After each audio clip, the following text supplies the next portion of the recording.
উত্তরের জেলা দিনাজপুর আর জয়পুরহাটের হিলি সীমান্তে প্রকাশ্যেই চলছে চোরাচালান।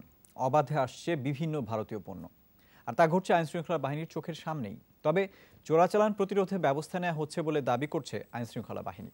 সীমান্ত চোরাচালান নিয়ে আলমগীর স্বপনের ধারাবাহিক রিপোর্টের প্রথম পর্ব আজ। ক্যামেরায় ছিলেন বিশ্বজিৎ দত্ত রানা, সঙ্গে ছিলেন জয়পুরহাট প্রতিনিধি এম এ আলী।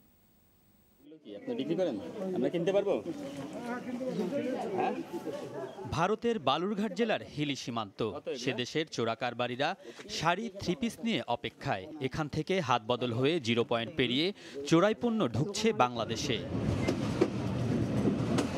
কিছুক্ষণ অপেক্ষা করতেই ক্যামেরায় ধরা পড়ল পাচারের দৃশ্য। ট্রেন আসতেই ছোটাছুটি চোরাকারবারীদের।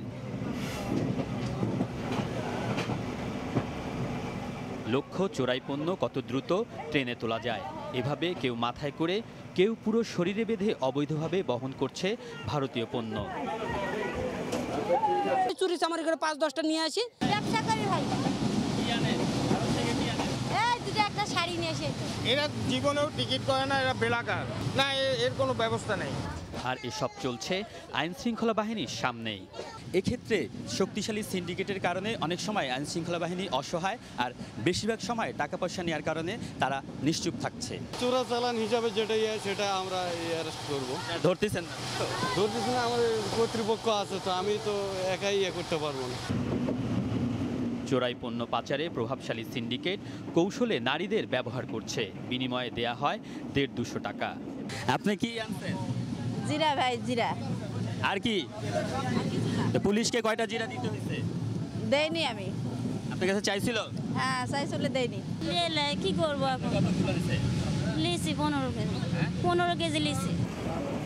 এভাবে সীমান্তের ওপার থেকে প্রতিদিনই অবৈধভাবে আসছে শাড়ি, থ্রি পিস, মশলা, মাদকদ্রব্য প্রসাধন সহ বিভিন্ন পণ্য। চোরাপথে সীমান্ত পর্যন্ত পণ্য পৌঁছে দেওয়ার কাজে সহায়তা দিতে সীমান্তের ওপারে গড়ে উঠেছে একাধিক চক্র। বাংলাদেশেও রয়েছে তাদের বড় নেটওয়ার্ক। যতগুলি ট্রেন চলে, এই ট্রেন সবগুলি ট্রেনে আমাদের দিনে এবং রাতে সবগুলি ট্রেন আমরা কভার করি। সীমান্তের যে বিস্তৃতি, কাজের যে ব্যাপকতা, সেই কারণে আমরা ডিউটি করার পরেও চোরাচালান হয়ে থাকে। আমরা চেষ্টা করে যাচ্ছি এবং যে আমি বলবো না যে চোরাচালান থেমে গেছে আমাদের অ্যাক্টিভিটিসে, বাট আমরা তৎপর আছি। চোরাচালান প্রতিরোধে চেষ্টার কমতি নেই বলে দাবি আইন শৃঙ্খলা বাহিনীর। এক্ষেত্রে তারা জনবল সংকটকে দায়ী করেছেন।